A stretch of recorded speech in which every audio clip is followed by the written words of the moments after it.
नमस्कार, मैं डॉक्टर राकेश पाठक।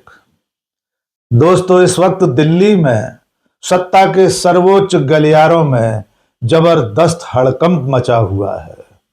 ऐसी उथल पुथल मची है कि किसी को कुछ सूझ नहीं रहा और प्रधानमंत्री का दफ्तर सन्नाटे में डूबा हुआ है।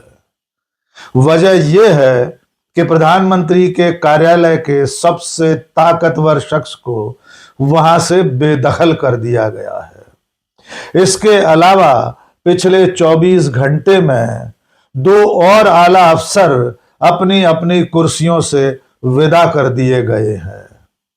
और इस पूरे घटनाक्रम में सबसे बड़ी बात यह है कि जिस व्यक्ति को पीएमओ से हटाया गया है उस पर कांग्रेस पार्टी ने बेहद गंभीर आरोप लगाए हैं। कांग्रेस का आरोप है कि वो शख्स प्रधानमंत्री के ऑफिस में बैठकर ऑनलाइन सट्टे जैसे कारोबारों में लगा हुआ था। इसके अलावा भी उस पर बड़े बड़े आरोप लग रहे हैं। लेकिन भारतीय जनता पार्टी से लेकर सरकार के स्तर तक सब जगह सन्नाटा पसरा हुआ है। कोई कुछ बोलने की स्थिति में नहीं है। अब तक सरकार की तरफ से इतने गंभीर आरोपों पर भी एक शब्द का न तो जवाब आया है और न खंडन। सत्ता के गलियारों में आए इस भूकंप पर बात करें उससे पहले उन 3 नामों को जान लीजिए जो अपनी अपनी कुर्सियां गंवा बैठे हैं। पहला नाम है प्रधानमंत्री दफ्तर में बैठने वाले नरेंद्र मोदी के खासम खास हीरेन जोशी। दूसरा नाम है प्रसार भारती के चेयरपर्सन नवनीत सहगल और तीसरा नाम है लॉ कमीशन के सदस्य हितेश जैन। तो आइए सबसे पहले यह जान लीजिए कि सत्ता के गलियारों में जो भूकंप आया हुआ है उसका एपिसेंटर प्रधानमंत्री का दफ्तर क्यों है। वो व्यक्ति कौन है, उसका नाम क्या है जिसके बेदखल होने से बड़े बड़े सवाल पूछे जा रहे हैं। उस व्यक्ति का नाम है हीरेन जोशी। प्रधानमंत्री कार्यालय में पदस्थ विशेष कर्तव्यस्थ अधिकारी, प्रधानमंत्री के आंख नाक कान, प्रधानमंत्री के गोएबल्स कहलाने वाले हीरेन जोशी। यानी जिस तरह एडोल्फ हिटलर के समय उनके प्रचार मंत्री जोसेफ गोएबल्स को जाना और माना जाता था, ठीक उसी हैसियत के शख्स हीरेन जोशी। ये खबर इसलिए भी बहुत बड़ी है क्योंकि हीरेन जोशी पिछले 10-12 सालों से, जब से केंद्र में बीजेपी की सरकार है, जब से नरेंद्र मोदी प्रधानमंत्री बने हैं, तब से इस देश के मीडिया के भाग्य विधाता बने हुए थे। आप अच्छी तरह जानते हैं कि दिल्ली के मुख्य धारा के मीडिया से लेकर देश भर के मीडिया पर हीरेन जोशी का अंकुश लगा हुआ था। हीरेन जोशी जो चाहते थे वो खबर इन चैनलों पर दिखाई जाती थी। हीरेन जोशी जो नैरेटिव इन चैनलों के संपादकों और मालिकों को व्हाट्सएप पर भेजते थे वो नैरेटिव चलाया जाता था, स्थापित किया जाता था। हीरेन जोशी जिस खबर को नहीं चाहते थे वो खबर मुख्य धारा के मीडिया में कभी नहीं चलती थी। जैसे $1.90 का हो गया, इस पर कोई बहस चैनलों पर नहीं चली। अब थोड़ा सा संक्षेप में यह भी जान लीजिए कि आखिर हीरेन जोशी भला क्या है, आखिर ये कौन है और कहां से आए हैं। हीरेन जोशी गुजरात के रहने वाले हैं और इलेक्ट्रॉनिक्स के प्रोफेसर रहे हैं। जब नरेंद्र मोदी गुजरात के मुख्यमंत्री बने तब से वे उनके करीब आना शुरू हुए। बहुत जल्द हीरेन जोशी को गुजरात के मुख्यमंत्री दफ्तर में बिठा दिया गया। वो दिन है और कल का दिन था। हीरेन जोशी ने पलटकर नहीं देखा। वे लगातार नरेंद्र मोदी के करीब से करीब होते चले गए और जब सन 2014 में नरेंद्र मोदी प्रधानमंत्री बने तब हीरेन जोशी भी प्रधानमंत्री दफ्तर में आ गए। उनके जिम्मे इस देश के मीडिया का कामकाज रखा गया और तब से लेकर आज तक, जैसा कि हमने आपको बताया, हिरेन जोशी मीडिया के भाग्य विधाता बनकर काम करते रहे। अब उन पर जो आरोप लगे हैं उसका सबसे पहले खुलासा कांग्रेस के प्रवक्ता पवन खेड़ा ने किया है। आइए सुनते हैं पवन खेड़ा ने पत्रकार वार्ता में क्या कहा था। अब देखिए, सरकार को इसमें खुलासा तो करना पड़ेगा। हिरेन जोशी कोई छोटा नाम नहीं है। प्रधानमंत्री कार्यालय में सबसे मजबूत, सबसे ताकतवर व्यक्ति, जिसने इस देश के लोकतंत्र की हत्या में बहुत महत्वपूर्ण काम किया, आप लोगों को का गला घोंटने का बहुत काम किया है, और अब चर्चा में भी हैं। उनके साथी एक हैं जो लॉ कमीशन में अभी 7 महीने पहले ही आए थे, उनको आनंद फानंद में बाहर कर दिया लॉ कमीशन से। सुना सरकारी घर भी खाली करा दिए। क्या हो रहा है, देश को जानने का हक है। उनकी बिजनेस पार्टनर्स कौन कौन है, यह भी देश को जानने का हक है। क्या बिजनेस कर रहे थे हिरेन जोशी प्रधानमंत्री कार्यालय में बैठकर, यह भी देश में को जानने का हक है। कौन सी बेटिंग ऐप थी, क्या था, किसमें वो हिस्सेदारी है उनकी, चर्चाएं चल रही हैं सोशल मीडिया पर। और अगर सरकार जल्दी बाहर आकर कुछ नहीं बोलेगी, खुलासा नहीं करेगी, स्पष्टीकरण नहीं देगी, तो जाहिर सी बात है ये चर्चाएं चलेंगी मोबाइल्स पर। भले आप कितनी ऐप्स ले आइए, जो लोगों को जानकारियां मिल रही हैं प्रधानमंत्री कार्यालय से ही मिल रही हैं, तो वो जानकारियां सबके पास जा ही रही हैं। बहुत सारी सुना है बिजनेस इंटरेस्ट हो गए इनके, विदेशों में इनके क्या लिंक्स हैं, जब विदेश यात्रा की, क्या राष्ट्र के हितों का कोई समझौता किया हिरेन जोशी ने अपने साथियों से मिलकर अमेरिका में या जहां भी गए हों। ये सारी खुलासे अब आएंगे। ये देश जो है ना, लोकतंत्र को आप इतनी आसानी से मार नहीं सकते। कोशिश बहुत कर ली आपने। अब प्रधानमंत्री के कार्यालय पे बहुत बड़ा सवालिया निशान खड़ा हो गया। एक महत्वपूर्ण व्यक्ति, उसके रिश्ते, व्यावसायिक रिश्ते, उसके निजी रिश्ते, क्योंकि निजी कुछ नहीं होता प्रधानमंत्री के कार्यालय में, क्या निजी है, सार्वजनिक ऑफिस है वो। क्या संबंध किससे हैं, उन संबंधों का क्या नुकसान इस देश को हुआ, ये पारदर्शिता से देश को जानने का हक है। और सरकार का कर्तव्य है कि पारदर्शिता से हिरेन जोशी का पूरा प्रकरण देश के सामने रखें।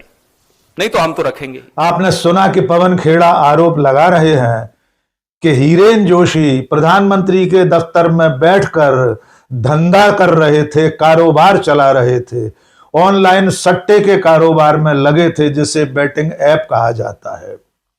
अब थोड़ा सा इस बेटिंग ऐप के बारे में भी जान लीजिए।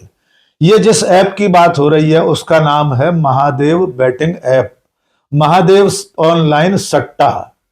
इस सट्टे की गिरफ्त में, इस ऑनलाइन सट्टे के कारोबार में छत्तीसगढ़ के तमाम नेताओं के नाम पिछले सालों में आ चुके हैं, जिनमें कांग्रेस के मुख्यमंत्री रहे भूपेश बघेल का नाम भी शामिल है।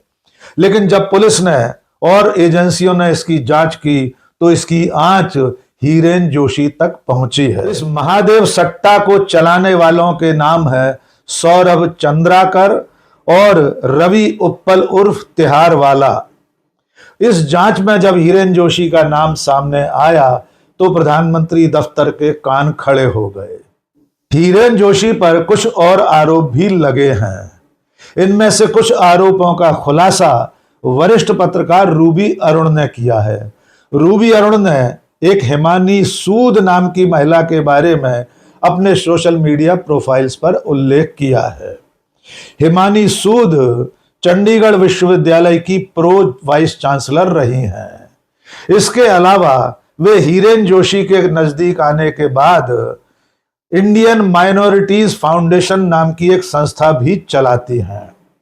इस संस्था के जरिए हिमानी सूद ने अल्पसंख्यक समुदाय के बड़े बड़े प्रतिनिधियों से मुलाकातें की हैं। इसमें तमाम इस्लामिक देशों के राजदूतों को भी जोड़ा गया था। हिमानी सूद ने पिछले साल 4 फरवरी को प्रधानमंत्री नरेंद्र मोदी की मुलाकात अल्पसंख्यक समुदाय के तमाम प्रतिनिधियों से करवाई थी। इसकी तस्वीरें भी आप स्क्रीन पर देख सकते हैं। खुद प्रधानमंत्री नरेंद्र मोदी ने इन मुलाकातों की तस्वीरें साझा की थीं।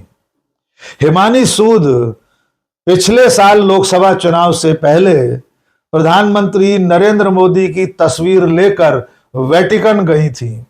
वहां उन्होंने पोप लुई से मुलाकात की ताकि प्रधानमंत्री की तस्वीर पर पोप का आशीर्वाद आशीष लिया जा सके। और जब इस साल प्रधानमंत्री नरेंद्र मोदी का 75वां जन्मदिवस आया, तब हिमानी सूद ने मैं हूं भारत नाम से एक अभियान शुरू किया है, जिसमें यह दावा किया गया है कि इस अभियान की लीडरशिप खुद प्रधानमंत्री नरेंद्र मोदी कर रहे हैं। हिमानी सूद ने इसी साल ईद के मौके पर एक बड़ी इफ्तार पार्टी का आयोजन किया था और इस पार्टी में सह आयोजक के रूप में विदेश मंत्रालय भी शामिल था। और सबसे मजेदार बात यह है कि इन्हीं हिमानी सूद को हीरेन जोशी हिमाचल प्रदेश के मुख्यमंत्री का दावेदार बनाना चाहते थे। इसी नियत से हीरेन जोशी ने हिमानी सूद की मुलाकात पिछले दिनों जेपी नड्डा से करवाई। भारतीय जनता पार्टी के राष्ट्रीय अध्यक्ष से हिमानी सूद को मिलवाते वक्त हीरेन जोशी ने इस तरह प्रोजेक्ट करने की कोशिश की कि हिमानी सूद भविष्य में हिमाचल प्रदेश की मुख्यमंत्री बनने लायक हैं।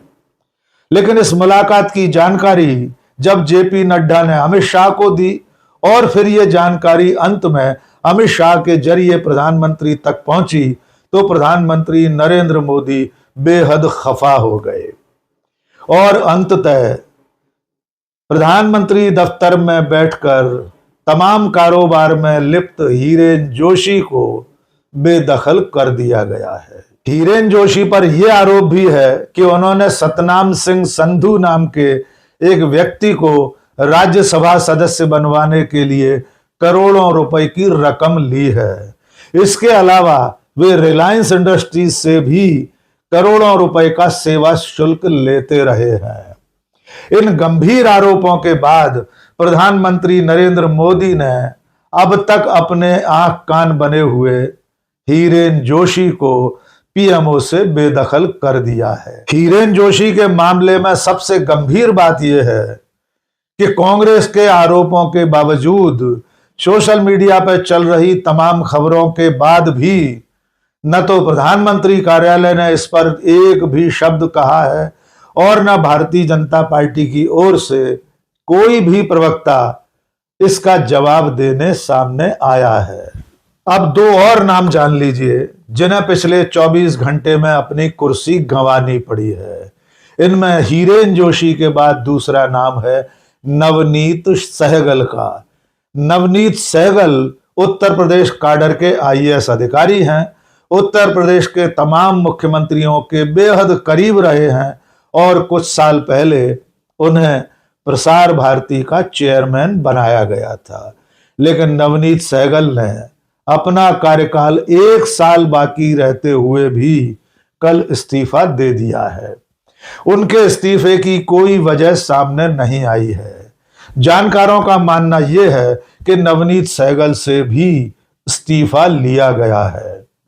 ऐसा माना जा रहा है कि इस वक्त मीडिया में सरकार के खिलाफ जो माहौल बना हुआ है उसे काबू करने में नवनीत सहगल कामयाब नहीं रहे हैं। और तीसरा नाम है लॉ कमीशन के यानी विधि आयोग के सदस्य हितेश जैन का।